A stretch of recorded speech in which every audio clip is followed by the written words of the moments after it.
নমস্কার বন্ধুরা, তো তোমাদের কাছে আমি আজকে একটা রান্নার রেসিপি নিয়ে চলে এলাম। দই পটল। তো তার জন্য আমি পটলগুলোকে আগে থেকেই নুন হলুদ মাখিয়ে রেখে দিয়েছিলাম। আর পোস্ত সর্ষে কাঁচা লঙ্কা বেটে রেখেছিলাম আর দই ফেটিয়ে রেখেছিলাম। তো দেখো কড়াইতে তেল দিয়েছি, তেলটা কিন্তু গরম হয়ে গেছে। তো আমি একে একে পটলগুলো ছেড়ে দিলাম, নুন হলুদ মাখানো পটলগুলো। তো প্রত্যেকটা পটল আমি ছাড়ার পর আমি কিন্তু পটলগুলোকে নাড়তে চাড়তে থাকবো যতক্ষণ না হালকা রঙের হচ্ছে আর কি, বাদামি রঙের। কারণ বেশি ভাজবো না। তো দেখো আস্তে আস্তে হালকা বাদামি রঙের হয়ে গেছে।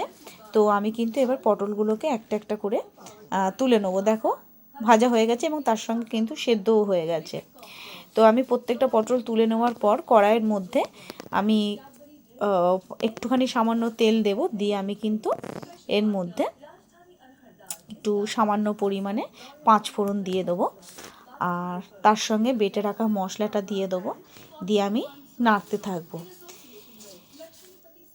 ভালো করে আমি নাড়াবার পর সামান্য পরিমাণ আমি হলুদ দেব। তোমরা যদি মনে করো যে হলুদ দেবে না, তাহলে স্কিপ করে বেরিয়ে যাবে। দেখো এই রান্নাটা কিন্তু তোমরা সবাই জানো, তো আমি আমার মতো শেয়ার করলাম তোমাদের সঙ্গে।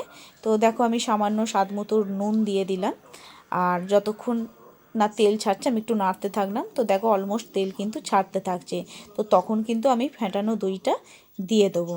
তো দই আমি কিন্তু খুবই কমই দিয়েছি, কারণ আমার পটলগুলো অনেকটাই কম, বেশি দই দিলে টক হয়ে যাবে। তো আমি অল্প পরিমাণই দইটা দিয়েছি আর কি। তো দইটা দিয়ে দেখো ভালোভাবে আমি কিন্তু মশলাটার সঙ্গে মিক্সড করে নিলাম। তো তারপরে আমি ভেজে রাখা পটলগুলো দিয়ে দিচ্ছি এবং পটলগুলো দিয়ে কিন্তু মশলাটার সঙ্গে ভালোভাবে নাড়াচাড়া করলাম। আর সামান্য পরিমাণ যে বাটিতে দই রেখেছিলাম আর কি, সেটা ধুয়ে দিয়ে দিলাম। আমি কিন্তু এর মধ্যে আর একদমই জল আর দেবো না, কারণ এটা কিন্তু বেশি ঝোল হবে না, একদম ঘন ঘন গামাখা হবে। তো যতক্ষণ না ফুটছে ততক্ষণই কিন্তু আমি রাখবো, তারপর আমি আস্তে আস্তে নামিয়ে দেবো। তো দেখো এটা কিন্তু অলমোস্ট অনেকটাই ঘন হয়ে গেছে। তো আমি কিন্তু আর এটা বেশিক্ষণ রান্না করব না, এটা হয়েই গেছে, পটলগুলো তার সঙ্গে কিন্তু সেদ্ধ হয়ে গেছে। তো তোমাদের যদি এই রেসিপিটা কারোর ভালো লেগে থাকে, তো প্লিজ আমার এই চ্যানেলটাকে একটুখানি সাবস্ক্রাইব করে আমার লাইক করে দিও এবং কমেন্ট করে দিও।